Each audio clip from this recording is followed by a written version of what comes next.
ایک قصہ سنا رہی ہوں۔ ایک بار کا ذکر ہے، کسی گاؤں میں صفی اللہ نام کا ایک نوجوان تھا۔ وہ یتیم تھا۔ بچپن میں ہی ماں باپ کا سایہ اس کے سر سے اٹھ گیا، لیکن اللہ تعالیٰ نے مہربانی کچھ اس طرح کی کہ اس کا باپ ورثے میں تھوڑی بہت دولت چھوڑ کر مرا، لیکن وہ دولت اتنی نہیں تھی کہ اس کی زندگی بھر کے لیے کافی ہوتی۔ بہرحال جوان تو ہو گیا۔ بچے ماں باپ کے بغیر پل جاتے ہیں، لیکن کیسے بنتے ہیں یہ تو وہ بچہ ہی جانتا ہے۔ اس کا کوئی بھائی اور کوئی بہن نہیں تھی۔ اس کی شادی ایک نیک، باشعور، باسلیقہ اور خوبصورت عورت سے ہوئی، جو کہ بظاہر تمام خوبیاں اپنے اندر رکھتی تھی۔ اس کو اپنی بیوی سے بہت محبت تھی، کیونکہ اس دنیا میں واحد وہی اس کے ساتھ تھی اور کوئی بھی اس کا رشتہ دار نہیں تھا۔ اس کو اپنی بیوی سے ضرورت سے زیادہ الفت تھی کہ وہ ایک دن کی بھی جدائی برداشت نہیں کر سکتا تھا۔ گھر پر رہتا، کام پر جاتا ہی نہیں تھا۔ ایک دن اس کی بیوی نے شوہر سے کہا، باپ دادا کی پیدا کی ہوئی جائیداد کب تک ساتھ دے گی؟ تم جو محنت کرتے تھے، مزدوری کرتے تھے، تم نے وہ بھی چھوڑ دی ہے۔ اگر یہی رات دن رہے تو ایک دن غربت آ جائے گی۔ اللہ نے ابھی تو اتنا دیا ہے کہ ہم پیٹ بھر کے کھا سکتے ہیں، لیکن نوبت اگر یہی رہی کہ تم گھر سے باہر نہ گئے تلاش رزق کے لیے، تو پھر ہم کو فاقے کی زندگی گزارنی پڑے گی۔ اس کے شوہر نے کہا، کیا کروں؟ گھر کی جدائی اور تمہاری محبت باہر جانے کی اجازت نہیں دیتی۔ دل نہیں کرتا کہ تم جیسی بھولی اور نو عمر لڑکی کو ایسے گھر میں اکیلا چھوڑ جاؤں۔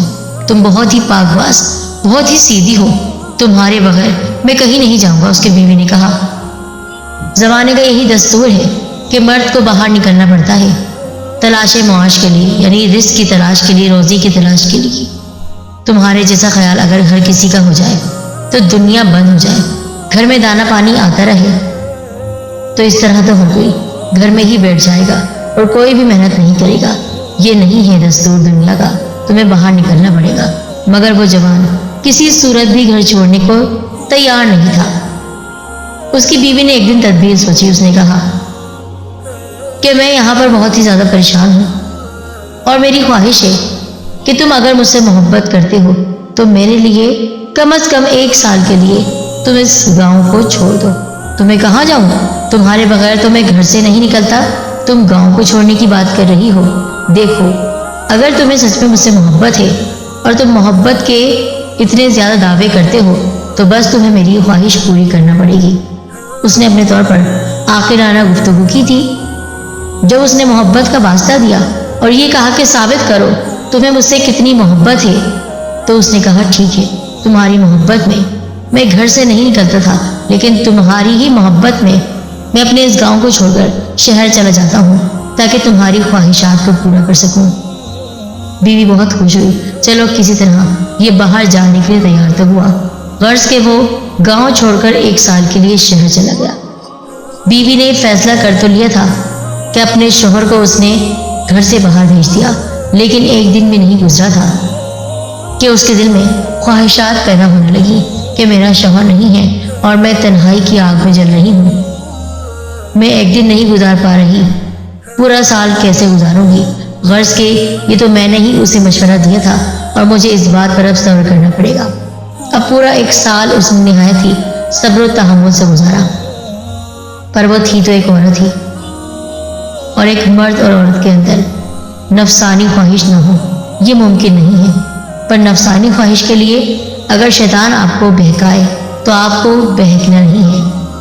پر وہ عورت بہکنے کے لیے تیار تھی۔ ایک روز وہ جوان عورت نماز عشاء پڑھ کر سوئی کہ ابلیس صاحب اپنے قاعدے کے مطابق آئے اور بیچاری عورت کو طرح طرح سے بہکانا شروع کر دیا کہ اس عورت کے نفس امارہ اور نفس صالح میں جنگ ہونے لگی۔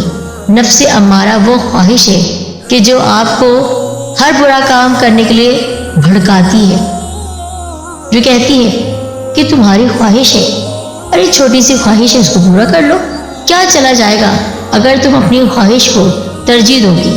اور نفس صالح وہ نفس ہے جو آپ کو برائی سے روکتا ہے، لیکن نفس امارہ یعنی برے نفس کی بری خواہش کی جیت ہوئی اور اچھی خواہش کو اس بری خواہش نے ہرا دیا۔ شیطان کامیاب ہوا، اس کے صبر کا پیمانہ لبریز ہو گیا۔ ایک دن اسے خبر ملی کہ اس کے محلے میں